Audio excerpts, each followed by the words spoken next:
Hello everyone, मैं विकास देवलिया आपका सभी का स्वागत करता हूँ। इंट्री एजुकेशन प्लेटफॉर्म में सभी का स्वागत है। आज की इस क्लास में बहुत ही बेहतरीन टॉप 20 एमसीक्यूज करने वाले हैं। उससे पहले आपको क्या करना है, इंट्री लर्निंग एप्लीकेशन पे जाके अपनी तैयारी को बहुत अच्छा करना है। तो इंट्री लर्निंग एप्लीकेशन को प्ले स्टोर में जाके इंस्टॉल कर लेना है। विभिन्न प्रकार के एग्जाम की प्रिपरेशन कर सकते हो। इंडिया के टॉप एजुकेटर्स के द्वारा आपको शानदार कंटेंट मिलने वाला है। सभी लिंक्स आप ज्वाइन कर सकते हो। तो आज की क्लास में हम बात करने वाले हैं टॉप 20 एमसीक्यूज। टॉप 20 एमसीक्यूज जो सी टेट के लेवल के होंगे और शानदार एमसीक्यूज होने वाले हैं। टॉप 20 एमसीक्यूज, ठीक है। टॉप 20 एमसीक्यूज देखते हैं, सी टेट के लेवल के बहुत यूनिक क्वेश्चन होंगे, शानदार होंगे। तो क्वेश्चन नंबर फर्स्ट की बात करते हैं। क्वेश्चन नंबर फर्स्ट, जो एक निर्धारित क्रम का अनुसरण करते हैं तथा प्रधानतः उस आनुवंशिक रूपरेखा ब्लूप्रिंट से सुनिश्चित होते हैं जो हमारी समृद्धि और विकास में समानता उत्पन्न करते हैं, उपरोक्त कथन किससे संबंधित है।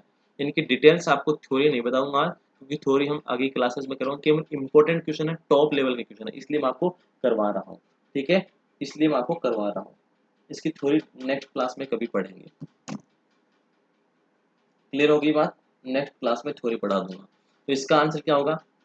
क्वेश्चन नंबर फर्स्ट का आंसर होगा परिपक्वता, मेच्योरिटी इसे कहते हैं। इसे मेच्योरिटी कहते हैं। GMLT का कॉन्सेप्ट है वो पढ़ाऊंगा लेसन नंबर 4 में, एनसीईआरटी में, तब आ जाएगा ये कंप्लीट। नेक्स्ट है, मानव विकास के संबंध में कौन सा कथन गलत है। मानव विकास के संबंध में कौन सा कथन गलत है?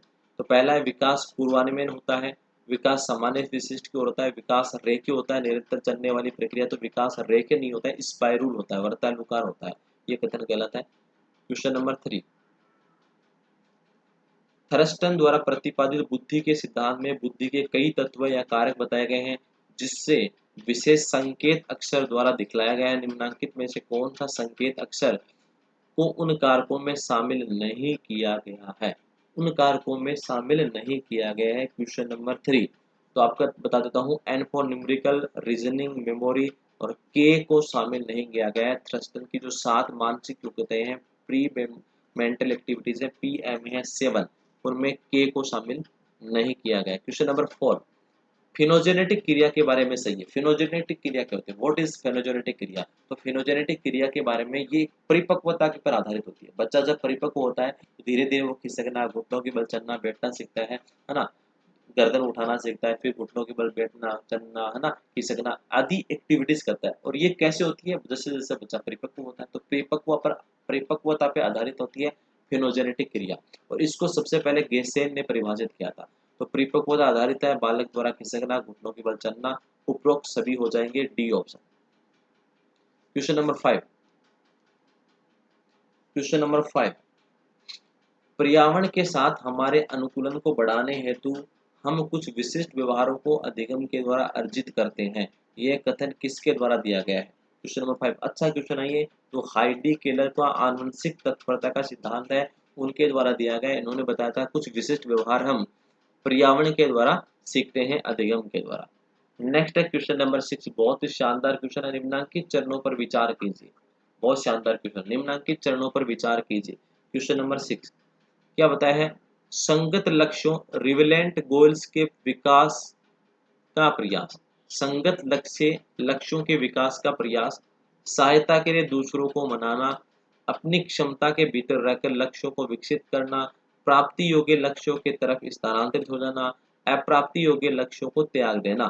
अभिप्रेरणा के अभाव को घटाने के लिए कोई व्यक्ति उपयुक्त चरणों में से किसका प्रयोग कर सकता है? अभिप्रेरणा के अभाव को घटाने के लिए, अभिप्रेरणा के अभाव को घटाने के लिए मतलब अभिप्रेरणा को कम करने, अभिप्रेरणा के अभाव को घटाने के लिए कोई व्यक्ति, अभाव को किस प्रकार से घटाया जा सकता है बताइए? तो इसमें ऑप्शन हो जाएगा डी, 1 1 3 4 5, संगत लक्ष्यों के विकास का प्रयास करना, ठीक है ना। ये अभाव को घटाना, देखो अभिप्रेरणा का अभाव, अभिप्रेरणा का अभाव का मतलब क्या होगा? अभिप्रेरणा नहीं होना, है ना, इसको घटाना। तो हम करना चाहते हैं, मोटिवेशन करना चाहते हैं। अभिप्रेरणा का अभाव का मतलब है अभिप्रेरणा, मोटिवेशन अब्सेंट। इसके अभाव को घटाने, मतलब घटाने का मतलब इसको कम करना है। अभिप्रेरणा का जो अभाव है उसको कम करना है, मतलब अभिप्रेरणा को बढ़ाना है। तो किस क्या क्या क्या कर सकते हैं? संगत लक्ष्य के विकास का प्रयास, जैसे भूख लगी है तो भूख के लिए भोजन की प्राप्ति करना, संगत लक्ष्य एनडीआई। ठीक है, अपनी क्षमता के भीतर रख के लक्ष्यों को विकसित करना बिल्कुल है। प्राप्ति योग्य लक्ष्यों की तरफ स्थानांतरित होना, जो प्राप्त कर सकते हैं उनको उनकी तरफ स्थानांतरित होना। अप्राप्य लक्ष्यों को त्याग देना, जो हम लक्ष्य प्राप्त नहीं कर सकते उनको त्याग देना, क्योंकि हम यदि जो लक्ष्य हमें प्राप्ति योग्य नहीं है, जैसे हमारी क्वालिफिकेशन नहीं है, हमने सीटेट एग्जाम क्लियर नहीं रखा कर रखा और डी ट्रिपल एस की तैयारी करना चाहते हैं, तो हम उसके लिए क्वालिफाई नहीं है, अप्राप्य योग्य लक्ष्य होंगे तो उनको त्याग देना चाहिए। अगर उनकी प्राप्ति के लिए कोशिश करोगे आप, पहले सीटेट का क्वालिफाई करना होगा, तो सीटेट क्वालिफाई करने से पहले आप प्राप्ति के प्रयास कर रहे हो तो आप में क्या होगा, डीमोटिवेट हो जाओगे। तो ऐसे लक्ष्य को त्याग देना।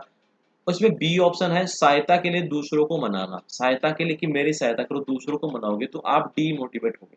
ठीक है ना, तो डी ऑप्शन इसमें सही हो जाएगा। मोटिवेशन बढ़ाऊंगा तब क्लियर हो जाएगी अच्छे से। स्वायत्ता बनाम शर्म और संदेह, autonomy versus same and doubt के एरिक्सन के मनोवैज्ञानिक चरण में प्रमुख घटक है। क्या हो जाएगा, माता पिता है। क्या होते हैं, माता पिता होते हैं। एरिक्सन का सिद्धांत, निम्नलिखित में से कौन सा बुद्धि का सिद्धांत प्रक्रिया उन्मुखी सिद्धांत की श्रेणी में नहीं आता है। प्रक्रिया उन्मुखी, प्रोसेस ओरिएंटेड थ्योरी, कौन सा नहीं आता है, क्वेश्चन नंबर 8। तो स्पेरमैन का कार्य के सिद्धांत है ये, स्पेरमैन का। नेक्स्ट ये पढ़ाऊंगा आपको इंटेलिजेंस में। हार्लो के शोध में शिशु बंदरों की आसक्ति व्यवहार का अध्ययन करने के लिए स्थापन माताओं का प्रयोग किया गया था। इसमें इनमें स्थापन माताएं थी, किसके द्वारा बनाई गई थी स्थापन माताएं। क्वेश्चन नंबर 9, प्रौढ़ महिला बंदर जो शिशु किसी से संबंधित नहीं थी, शिशु बंदरों की बहनें मानव वेश नहीं, बंदरों की पिंजरों में रखे हुए तार और कपड़ों से, तार और कपड़े की वस्तु से बनाई गई थी। 10, पियाजे की संज्ञानात्मक विकास दशाओं में अविपर्यात्मक भाव का लोप किस दशा में होता है। इवर्सिबिलिटी मतलब अपलटावी गुण का भाव का लोप मतलब पलटावी गुण किस अवस्था में आ जाते हैं, तो मूर्त परिचालन अवस्था हो जाएगा। नेक्स्ट है मनोवैज्ञानिक सिद्धांतों की सहायता से लोगों को अपने जीवन की समस्याओं को दक्षतापूर्ण सामना करने हेतु जानकार बनाना, विज्ञ बनाने में प्रशिक्षण प्रदान करते हैं। ऐसा कौन करते हैं, जो कार्यरत मनोवैज्ञानिक होते हैं, है ना। सहायता क्षेत्र समाज सेवा मनोवैज्ञानिक होते हैं, समाज सेवा क्षेत्र मनोवैज्ञानिक भी बोलते हैं, वो ऐसा करते हैं। पावलो के क्लासिकी अनुबंधन में, पावलो के क्लासिकी अनुबंधन में पहले घंटी बजा जाती है, उसके तुरंत बाद में भोजन, मतलब घंटे क्या होगी, सी एस है और भोजन क्या है, यू सी एस है। तो अनुबंधित उद्दीपक सी एस को स्वाभाविक यू सी एस से पहले दिया जाना चाहिए। ठीक है ना। 12 में, क्वेश्चन नंबर 12 में सीधा का सीधा यही हो जाएगा, अगले वाले ऑप्शन एक भी क्लिक नहीं होंगे। टेबुला रासा किसके द्वारा दिया गया था। टेबुला रासा जॉन लोक दार्शनिक है, 17वीं शताब्दी के दार्शनिक है, दर्शन शास्त्री, जिनके द्वारा टेबुला रासा टर्म दी गई थी और इसका अर्थ होता है इम्पेटी ब्रेन, मतलब खाली दिमाग जिसमें आप कुछ भी लिख सकते हो। कौन से साक्षात्कार में प्रश्नावली व संभावित उत्तर पहले से ही होते हैं, पहले से फिक्स रहते हैं, प्रश्नावली और संभावित उत्तर पहले से फिक्स रहते हैं, तो उसे बोलते हैं स्ट्रक्चर्ड, स्ट्रक्चर्ड इंटरव्यू बोलते हैं, संरचित साक्षात्कार बोलते हैं। निरर्थक पदों का आविष्कार किसके द्वारा किया गया, निरर्थक पदों का आविष्कार क्वेश्चन नंबर 15। तो एबिंगहॉस महोदय के द्वारा, जिन्होंने मेमोरी पर प्रयोग किया था, इनके द्वारा निरर्थक पदों का आविष्कार किया गया था। किस स्थिति में उद्दीपक का ज्ञान संभव होगा, मैंने आपको पढ़ाई थी निरपेक्ष सीमांत ए एल और डी एल पढ़ाया था मैंने, डिफरेंस निमेर। तो ए एल होता है, मैंने पढ़ाया था एक पात्र में जब तक पानी, आप कब तक पानी के अंदर चीनी की मात्रा डालोगे कि आपको मीठेपन का एहसास होगा। तो जो न्यूनतम बिंदु है जहां तक आपने 2 चम्मच डाली, 3 चम्मच डाली, 5 चम्मच, तो जो न्यूनतम बिंदु है जहां पे आपको मीठेपन का मतलब उद्दीपक का एहसास होता है, उसे हम एल कहते हैं। जैसे 5 चम्मच है, अब 5 चम्मच से हम ऊपर जाएंगे तभी हमें उद्दीपक का एहसास होगा, 5 चम्मच से 1 चम्मच कम डालते ही हमें उद्दीपक का एहसास नहीं होगा। तो किस स्थिति में उद्दीपक का ज्ञान संभव है, यदि उद्दीपक की तीव्रता निरपेक्ष सीमा से कम हो, उद्दीपक की तीव्रता निरपेक्ष सीमा से ज्यादा हो, तभी ऐसा पॉसिबल होगा। नेक्स्ट, निम्नलिखित में से कथनों पर ध्यान दीजिए, इनमें से कौन सा कथन सत्य लग रहा है आपको।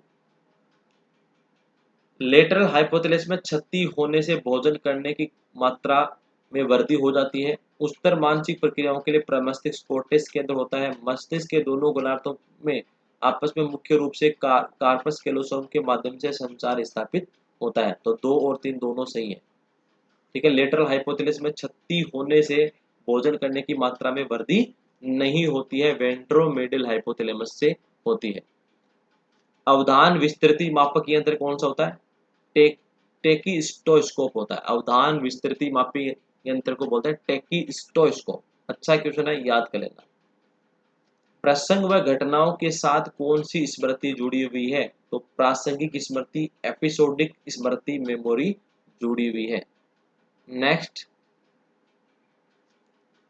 प्रसंग और घटनाओं के साथ कौन सी है? तो प्रासंगिक स्मृति, एपिसोडिक मेमोरी होती है। तो ये 20 क्वेश्चन थे और टॉप लेवल के क्वेश्चन है, बहुत यूनिक क्वेश्चन है। ठीक है, तो इसी प्रकार के कंटेंट के साथ नेक्स्ट क्लास में मिलेंगे। थ्योरी मैंने ज़्यादा नहीं बताई इनकी, आपको बस बताना था ये टॉप लेवल के क्वेश्चन है, इनकी थ्योरी आपको आगे आने वाली क्लासेस में अच्छे से मिल जाएगी। ओके, तो थैंक यू सो मच। जय हिंद, जय भारत।